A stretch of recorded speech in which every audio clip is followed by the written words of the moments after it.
Zero apologies. Droppin Truths. This is Kyle Cronk. And I'm Dr. Sarah Lloyd. We are here to bring you compelling topics on social justice and anti-racism work in our local community with YMCA leaders. We're so excited you're joining us. We hope you learn together and you get to grapple with the truths we drop. So it's time to do the work. Buckle up. We're on for another episode of Zero Apologies. Droppin Truths. Oh, it's so good. So good. Anti-racist work, South Sound YMCA, Sarah Lloyd, Kyle Cronk, feeling good. Shooting, we don't even know what episode at this point. Yeah. There's so many. 422. Yeah, they're so good. We hope they're good. We're back to our audience to drop some truths. So the last truth that we dropped was talking about white supremacy and that being synonymous with racism, and obviously why we want to tear it down, dismantle it, get rid of it, start over, redesign it.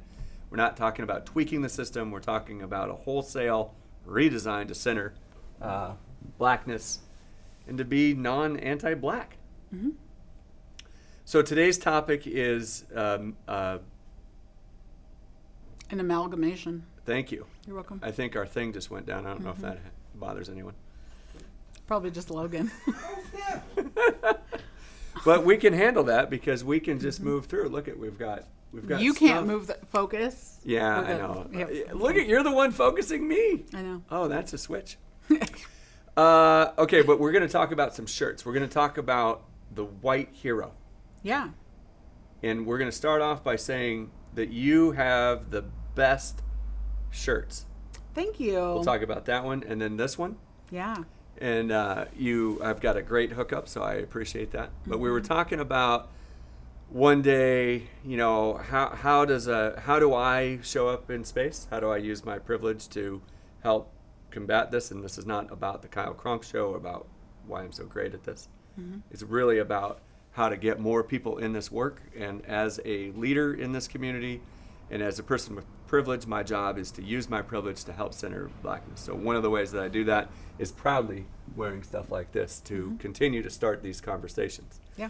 But there was a moment that I shared with you when I first, I don't know if it was this shirt or a different one. It was that one. It was this one. I love this shirt, get a lot of compliments on it.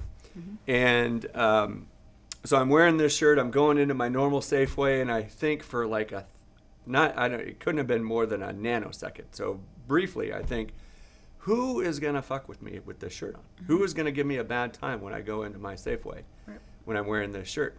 And it made me sweat a little bit. Like I got really conscious about what I was doing. And I wear stuff all the time.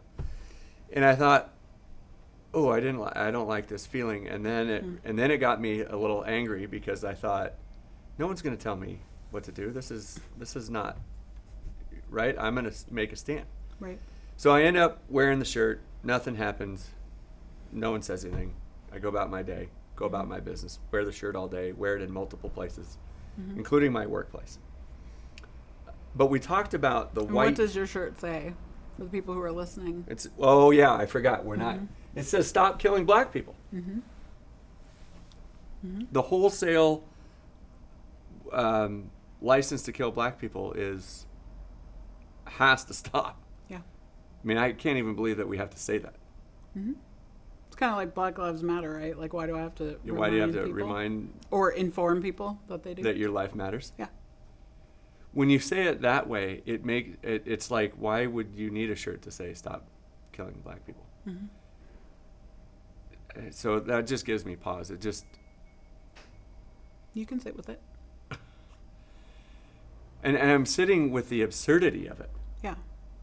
Because if you think about the reverse, right? Like if I was like, I just need you to stop talking about whiteness all the time and like white lives don't matter. It's like so bizarre because it would never happen. There's no need to say white lives matter because it's a given, right? And so that it's the whole conversation around like, well, it's not about like only Black Lives Matter. It's about like they matter also. And the reason I'm saying it to you is because they don't currently, and our system doesn't work in a way that says my life matters. Right. And so it's not about a redirect into all of the other things that people are like, yeah, but all lives matter. I'm like, cool. Also, so you agree, You agree that Black Lives Matter then, right? Right. Or the idea that now there's this new wave of like, do you know what that organization does and how Right. they're funded and who founded it? And it's like none of that. You're missing the point, which is like Right. you don't agree that Black Lives Matter. You don't live like Black Lives Matter, and you definitely don't show up in spaces like Black Lives Matter, and that's why I have to wear this fucking shirt. Right. Right? And so many things to say about many parts of what you just said, but one of them was the analogy of, when people start talking about the movement of Black Lives Matter and they start to take it apart for all the reasons why they don't like that organization, Right. is the same thing that people start doing when black person gets shot by a policeman, and they start trying to figure out, well, the justification for why the person was shot in the first place. Right. And they'll dig deep. Like, Oh, they'll 17 years ago, they Right. fucked up in this major way. Right. Which has nothing to do with the white cop who shot the person and will not receive justice. Like, Right. that's not... They won't even go Right. down that path. Right. And then we talk about within the systemic racist structure, law, and the laws and the justice system being Right. caught up in the entirety of the systemic racism that we all are living in. Totally. So the black person has zero chance. Absolutely.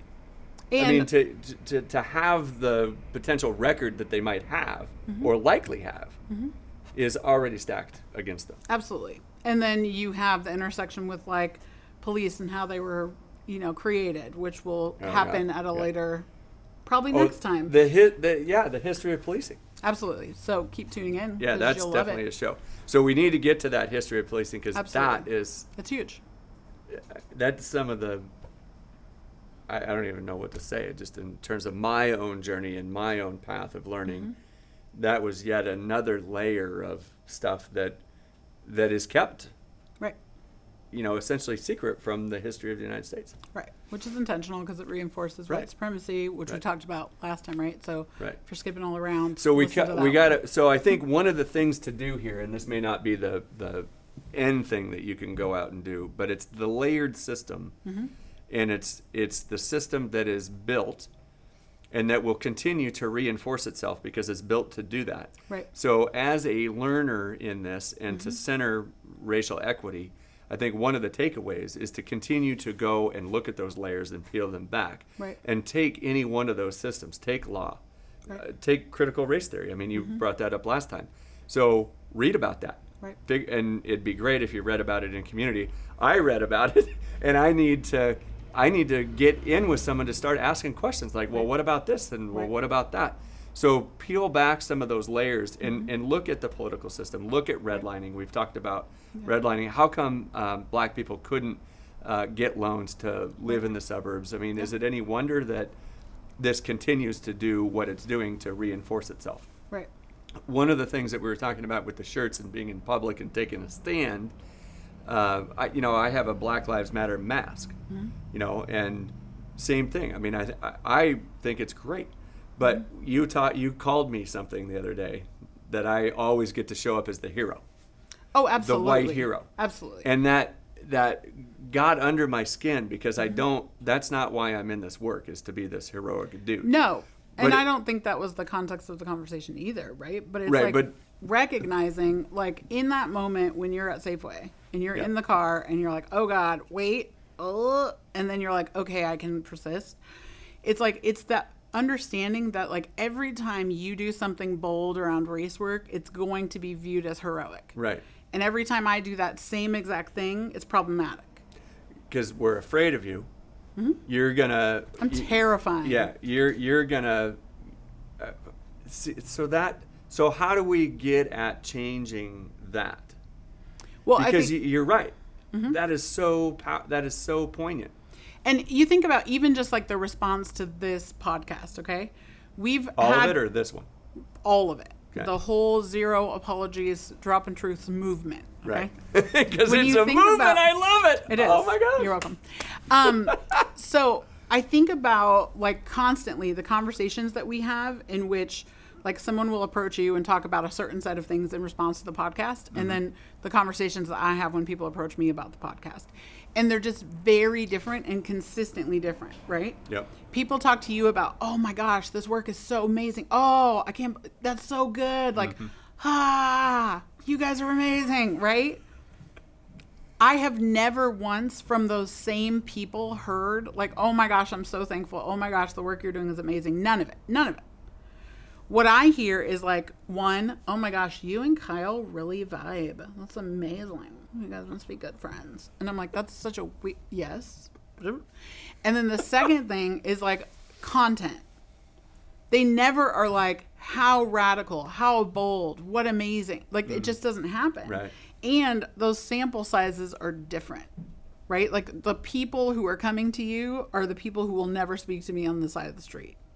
And so that part reinforces that point of like, can I push boundaries and stay safe? Because we both have to think about like, is my family safe? Like, can I provide for my family? All those things. Right.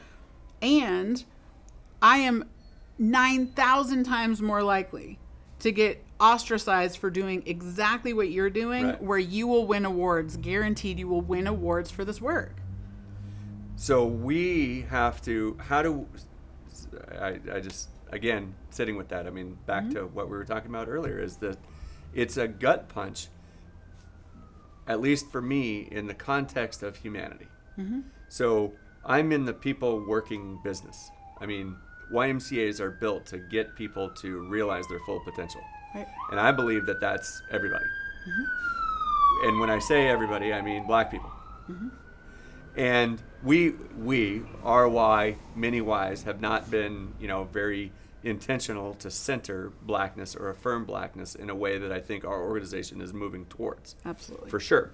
But I want to be a partner in this work and a collaborator and an accomplice, as we talked about last time, to center that your voice, in this case, sarahlloyd's voice, in this work, because you're coming at it with, 40 years of expertise. Not 40 yet.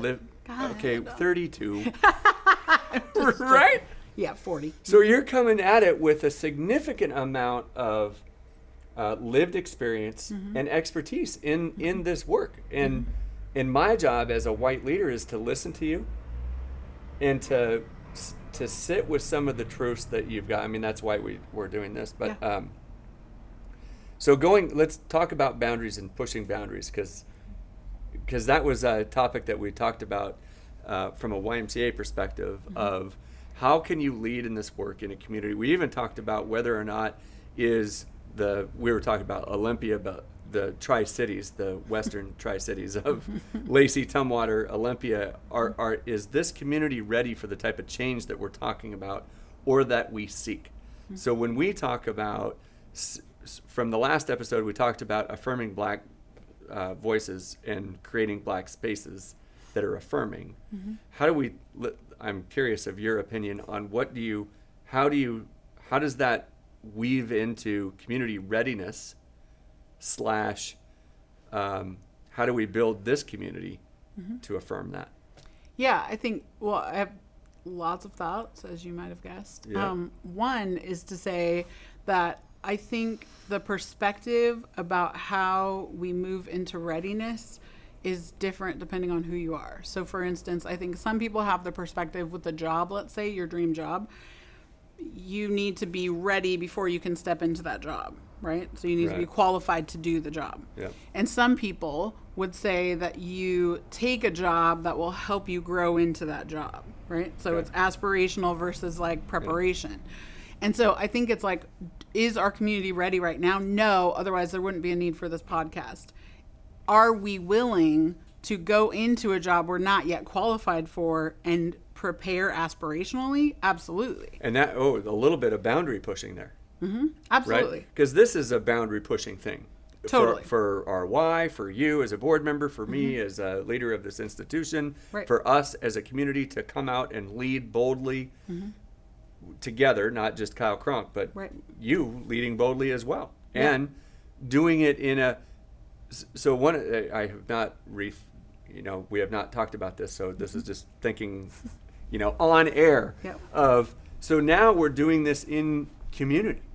Like you and I are partnering to make this happen. We're helping people understand that, hey, we may not be ready as a community, but we know that we are ready for change. Absolutely.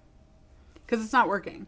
And I think, like we set out to, with a certain set of goals around this podcast. And one of mine was to model what it looks like. Because if you really think about, like, we're in 2020.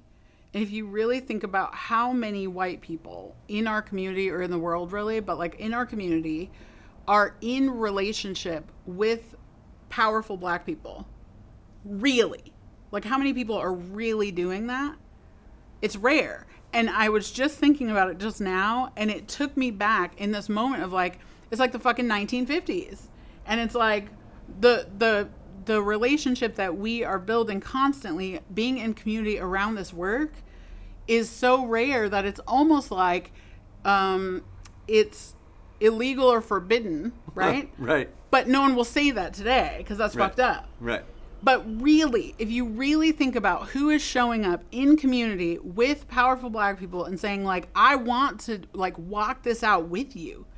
And if I'm fucking up, I'm going to be like, got it. And I will fix it. Like, who's doing that kind of course correction relationship building? Because that's what it takes. Like, that's what it's going to take. Because the reality is, and we talk about this all the time, I have been able to do way more moving the needle as a board member, volunteer for YMCA, right, than I ever could do as an executive leader. Yeah, we talked about that when we first met. That was a showstopper for me, a big pausing moment. So, do we have Kleenex somewhere on the set? Okay. I hear that. And I want to sit with that because that is powerful. And it's like, at what point is what we're doing here not fucking revolutionary? Mm-hmm. Because it is. The fact that you, as an executive leader, spend time building relationship and then course correcting based on what a Black person has to say to you, mm-hmm. is fucking phenomenal. And it shouldn't be phenomenal. No, it should be like, well, it's about fucking time, Kyle Cronk. Right. But you're a fucking, like, you're a trailblazer for being my friend and for listening to me. You're a fucking trailblazer.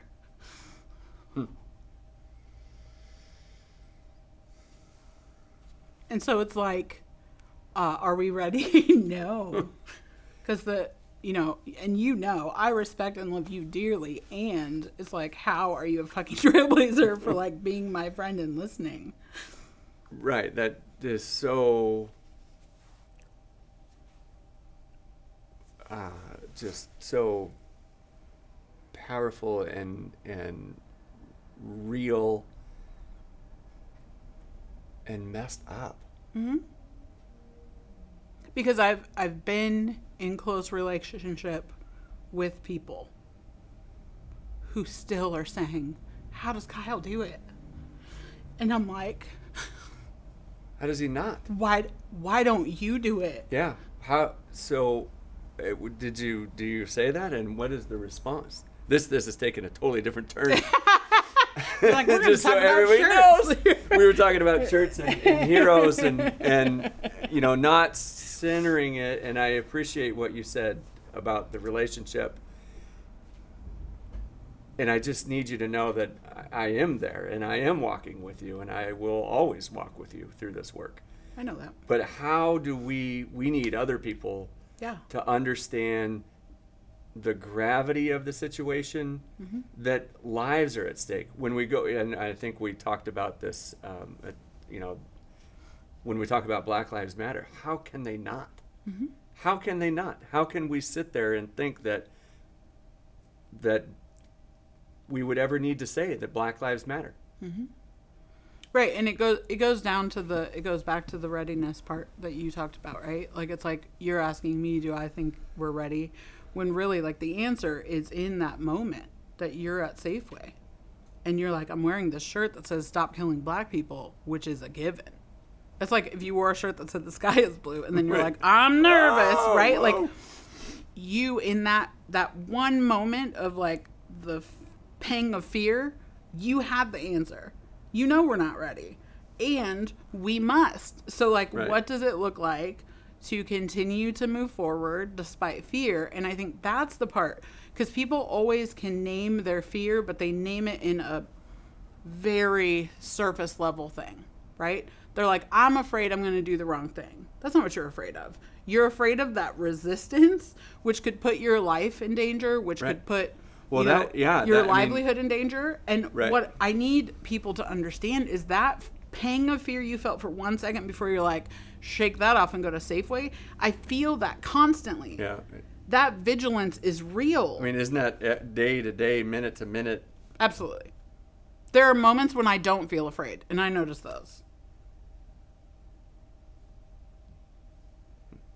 And where white folks get to say, well, I'm afraid, so I'm not going to do that. I don't have that option. Right.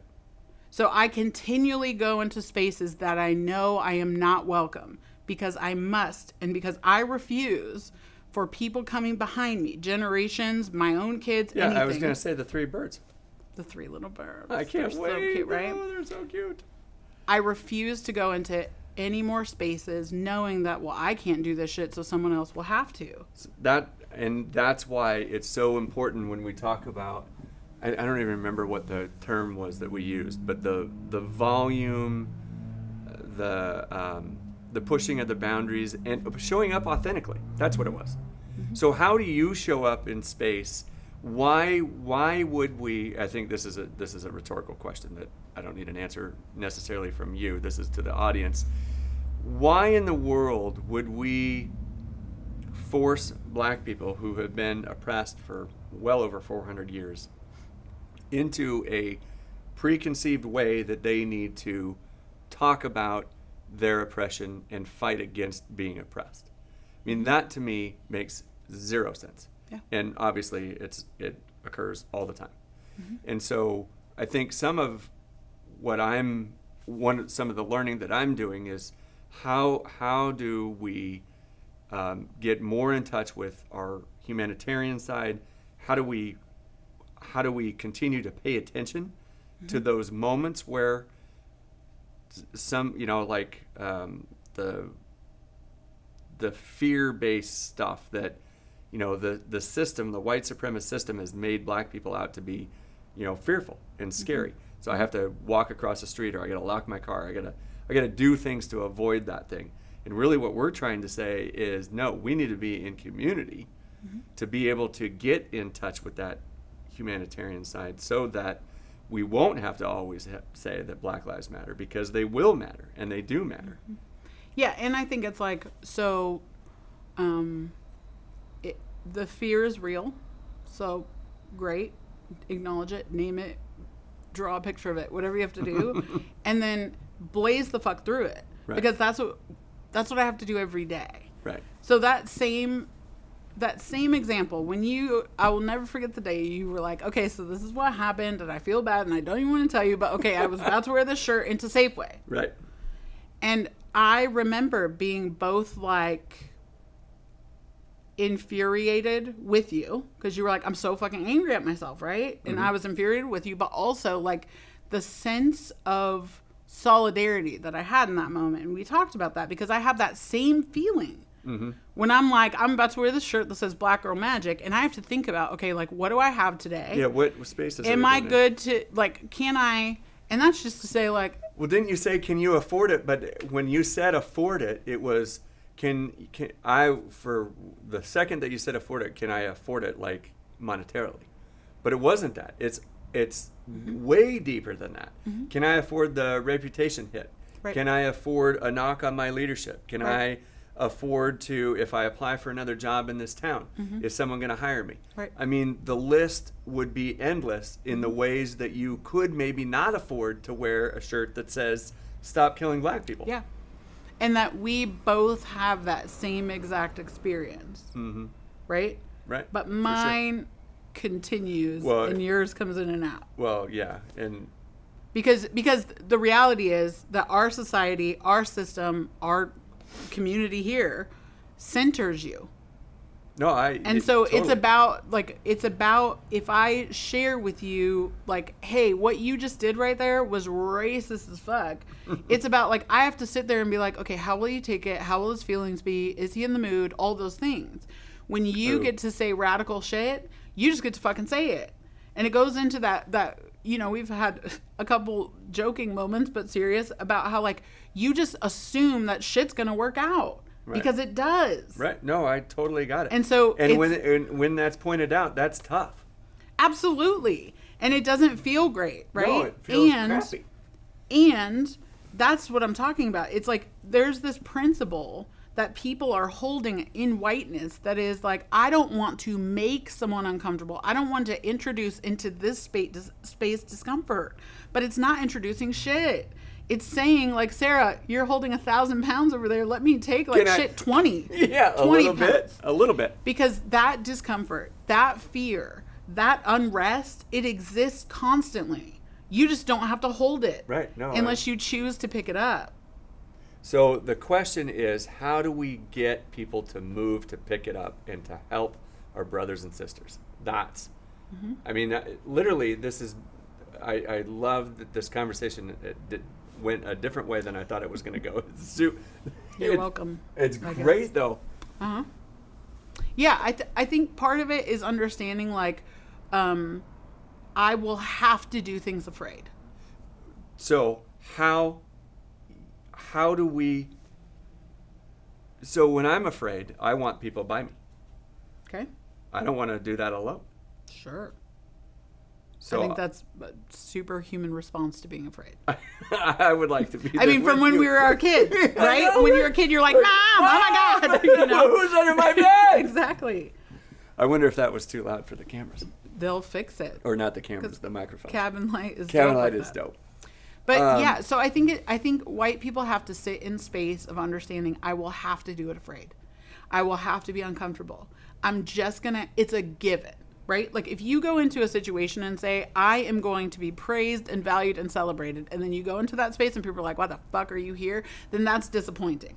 But if you go into spaces and you say, you know what? It is possible that people might not give a fuck I'm in the room. Then when people are like, why the fuck are you here? You're like, I mean, that's not the nicest thing I've ever heard, but I'm all right. Versus like this fall from high expectation. Right. So I think we have to reset the white expectation that shit is going to cater to us. And instead we're going to say, you know what? It's going to be fine. We're going to make it through, but I'm going to be uncomfortable. Mm-hmm. I'm going to be afraid at some points. And that is a small price to pay for the liberation of all people. Because the reality is, as we are in cages as Black people, y'all are in here with us. But you don't understand it because of how the system positions all of white comfort. Right. But you're not setting just me free. You're setting your ass free too. So like, how about them odds, right? Right. So good. So it's a small price to pay for freedom. I'm sitting with that and sit with that. I'll sit here with you. Thank you. Mm-hmm.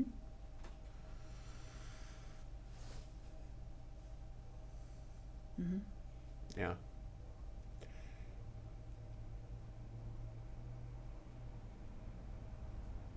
This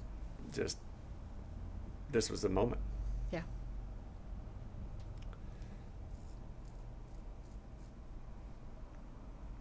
I admire your willingness to sit with it.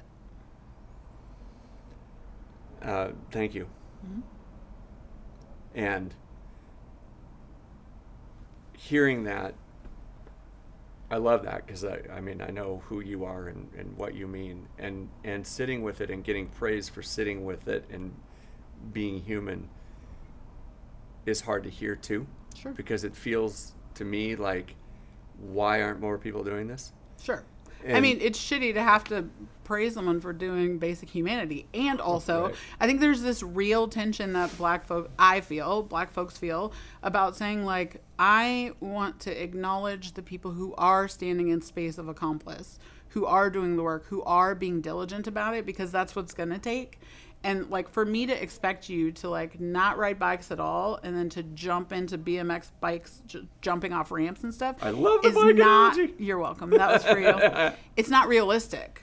Right. So I have to be willing to say like, I do value what you are doing and we have to keep going. Right. Right. And we need to invite more people to this party. Absolutely. And so I think it's that. It's this, there's a misnomer about like, well, you owe that shit to me anyway. And it's like, cool, I get it. Yes, you're 400 years plus late. And the fact that you're making a choice, I acknowledge always that white folks who do this work are making a choice. And so what I want is for you to normalize making that choice as though there is no choice. Yeah, but I can't normalize that. No, I know. And that when we talked about that a little bit, that, you know, the white supremacist system is the system that white people built. So white people need to get in this work and start doing the work to get rid of it. When some people feel like white people don't belong in the work, right? At all. And so you have to figure out, like, what does it look like to be in space, being uncomfortable and afraid all of the time? That's your goal. Yep. Right? Yeah. And that's not enticing as a goal. And so how can I do that? It's so not enticing. Right? But how can I do that? Expect you to walk with me without being like, thanks for walking with me. Yeah. I mean, I'm totally there. So yes, it is super shitty that you're the person I know who does the thing. And again, I think it's important for people to understand, you and people who are watching, as you model the way, that like your half of the work is important and critical. And it's like, that right there, do that. Okay, no, not Don't that. do that. That one. Right. Good job. You know, so Right. like training a puppy, Yeah, right? no, I got you. So I think one of the things that we want people to understand is, I think the realization of the struggle, day to day to day to day, for Black people in this world, and that it is at least half of the responsibility as white people to get in touch with that. Absolutely. To start doing this work, to start modeling, to start doing the learning that they need to do to understand the thing. And then also to talk about this was kind of an episode about boundaries and boundary pushing and what it looks like if you do it versus I do it. but how powerful it is when we do it together. Yeah. Because I think that is something that I'll take from this episode is, you know, I could continue to push boundaries, wear shirts, and talk about it in staff meetings, and, you know, even what we talked about last time, which is, you know, as I start making whatever decisions I make on a day-to-day basis, not necessarily YMCA decisions, but just general decisions of how do I center Blackness and affirm Blackness in my life, not just in my work, but as it permeates just Kyle Cronk living in space. How does that bring more people to the community battle that it is to then, you know, essentially eliminate racism and be more anti-racist? Absolutely. And maybe a different episode is non-racist versus anti-racist. Yeah, we could do that. Tune in next time. Tune in. What else? I feel like this was such an emotionally, for me and obviously for you, at least in your outward reaction, so emotional. I just feel like I need to. Need to what? Just say that I am here. You don't have to fix it. I don't want to fix it. Well, maybe Yeah, I you do do. want to fix it. Yeah. And There's my whiteness. You're Right? such a white dude.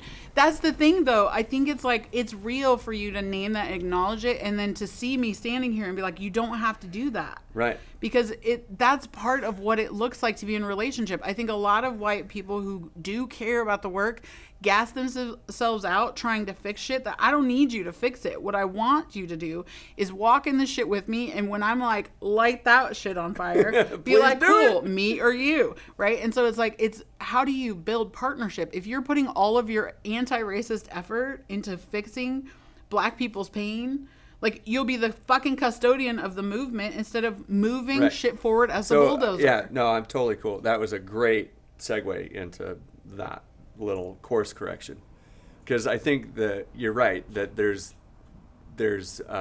I don't even know what it's called. I'm missing the words for it, but you know, I'm as a white person in space, I am, especially a white male, have all the answers, solve the problems, get shit done, and do it quick. But if you think about why that is, it's because you're trying to bring it back to equilibrium in which you're comfortable and fine. Exactly. Because you're like, oh my gosh, she's upset. I'm uncomfortable. Oh my gosh, what do I do? Right? And man, we had sweat going. I had little tears in my eyes. You did. I mean, I was ready. So like, how do I save? So just, right. And it's all so that either you can bring back equilibrium where everyone's like, oh, I like that. Right? Or we did talk about the discomfort level and all of that sort of Absolutely. stuff. Safe versus comfort and all that sort of stuff. Or you're going to do some shit that will get you praise. Like the cameras will go off and all of the dudes, this won't happen, but the dudes are like, great job calming her down, Kyle. You're amazing. Like, it's like neither of those are the goal. The goal is to say, this shit is real. Let it drive you. Yeah. Let it fuel you. You gave me some more motivation today. Ha! You're welcome. Thank you. I'm changing lives. One Kyle Cronk I mean, at there a time. is no doubt you are changing lives. So thank you. This was a good episode. So good. Oh, well, we'll see. What? Right? Well, just because we think it's good doesn't mean someone else does. I have a great sense of what's great in the world, so it was legendary. Okay, so we're pushing boundaries. So get in community. Make sure that you're learning history. Make sure you're listening to people when they tell you their perspective. Might even say, listen first, sort of a thing. Absolutely. Take out the light switches, right? And then today, I like it's that about really just understanding and coming to terms with the fact that this shit is going to be hard. And not like, oh, it's hard, I know. It's like, no, you will be afraid. You will be uncomfortable. That is going to be new normal. And emotions are going to be like, sure. Wow. Sure. And you might get more than you signed up for. Right. And all of that is better than any of us living in captivity anymore. Yes. And the other thing I'll say on that is understand, certainly from a white person's perspective, and I do not speak for all white people, but you're going to make mistakes. We already know that. You don't have to say that. We're going to make mistakes. Or in this work, I'm going to do things that are probably going to harm people. Like even in that tension that we were just in. Like that was not a scripted thing where Sarah had an emotional reaction to lived experience, and my reaction to that was not there's just going to be all kinds of stuff going on. So you do have to find space, I think, and centering yourself in that work and saying, hey, we're going to get into it. Yep. It's going to be hard and we got to do it. What Black-owned business are we going to hype up today? Barb's Soul Food Kitchen. Ooh. It is so good. Oh!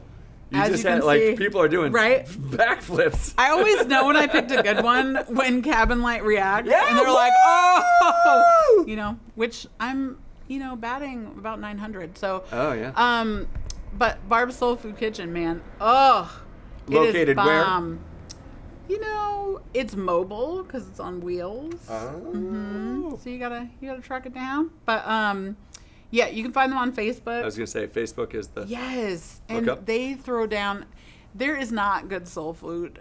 I'm gonna say it. These are fighting words in the Pacific Northwest. I could but probably. Barb holds it down in a real way. So check out Barb's Soul Food Kitchen. Barb's Soul Food Kitchen. Yep. Anything else that we need to tell people? Tune in next time. Also, I want to talk to you about something really important. Yes. Cabin Light Studios. Oh, they are so good. Oh my God, I love them. And notice that we're in their space today. Yeah, they make space for us to have conversations Yep. and literally make space for Right. us here. So They're super I have loved working with them. They Yep. have taken our stuff to the next level, and they are delightful to work with. So Yep. Brown owned, Brown operated. I'm all about that Brown generational wealth. So And leadership in space. I mean, they definitely throw it down. yeah, They're dropping truths. they are dropping truths. Yeah, absolutely. Anything else we need to do? Tune in next time. So I know what we wanted to say. These are What? dropping every 2 weeks. Yeah. At this point. So Yep. every 2 weeks. I think today is the I don't even know what today is, the 16th or something. There'll be one today. And then there'll be 1 in 2 weeks, and then we just keep dropping them. In between, go to our Facebook page. Yes. Like us. Like us. Mm-hmm. You'll see when the content is dropped. And we're going to put some other content out there that we think will get people engaged. Yep. We do want engagement in the work. This is not a passive sport. This is full contact. Full contact sport. Is it not? It is. Yeah. Get your absolutely. emotions out, because dust those off. Those will come to the come Those to will the come. forefront. Absolutely. All right. Good job. Peace. Bye. This was Zero Apologies. Dropping truths. White folks, share this with your friends and make sure you're doing the work. And black folks, welcome home.